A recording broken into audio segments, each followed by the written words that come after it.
whole first half there was no try. Look, it was a bland game.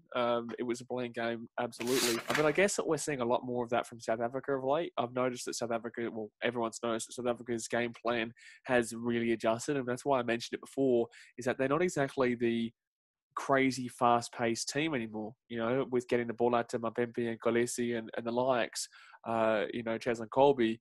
They're more so going down, and I want to throw this out there, a Northern Hemisphere-ish style, if you've noticed that. Have you noticed that? Although they are heading up there for the Rainbow Cup or the United Rugby Championship in the next year. But I think, going back to your point, which I almost did the curveball again around the side. But don't curveball it, mate. Don't curveball it. People want to hear about that. I know it's tough because I've seen a lot of South Africans making the good point of, yes, but they're still winning games. Oh, and absolutely. They are still the number one team in the debating world. that at all. I'm not debating that at all.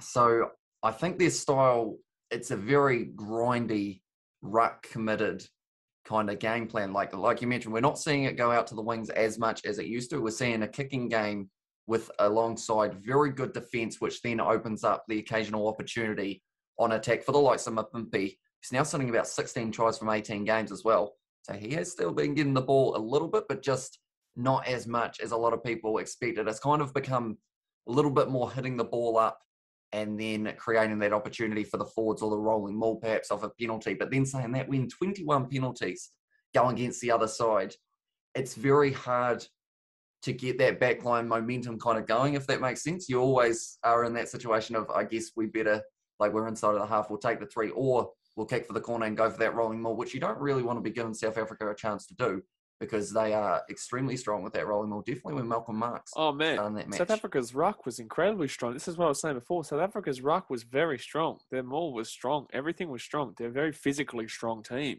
and that's what makes me nervous. But I also have gone back on my thought process from a couple of weeks ago on the podcast where I said that South Africa will slap New Zealand because this kind of game style will not slap anybody.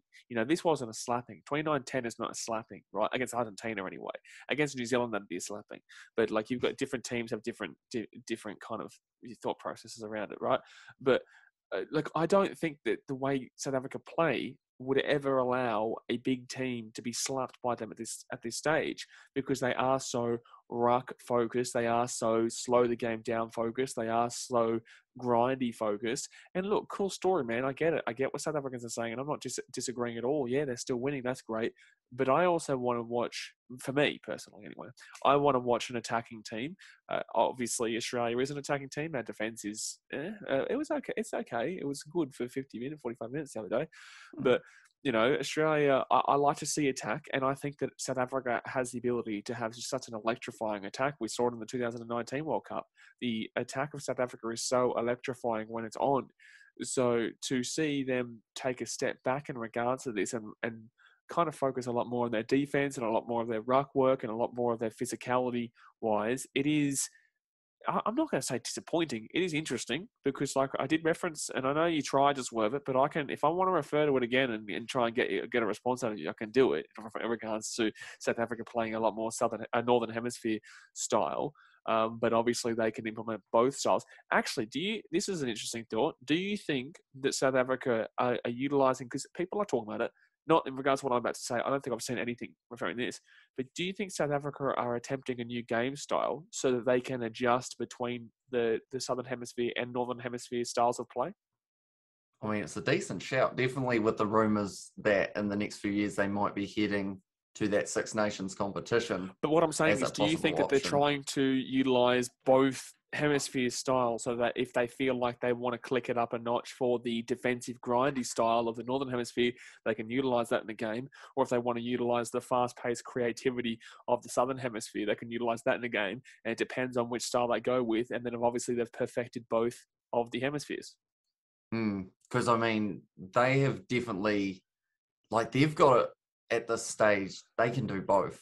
South Africa, they've got absolutely that Southern Hemisphere fast-paced rugby out the back line, like we've mentioned. Also, those quick forwards as well. The four-pack's just looking insane at the moment for South Africa in terms of that strength and that power.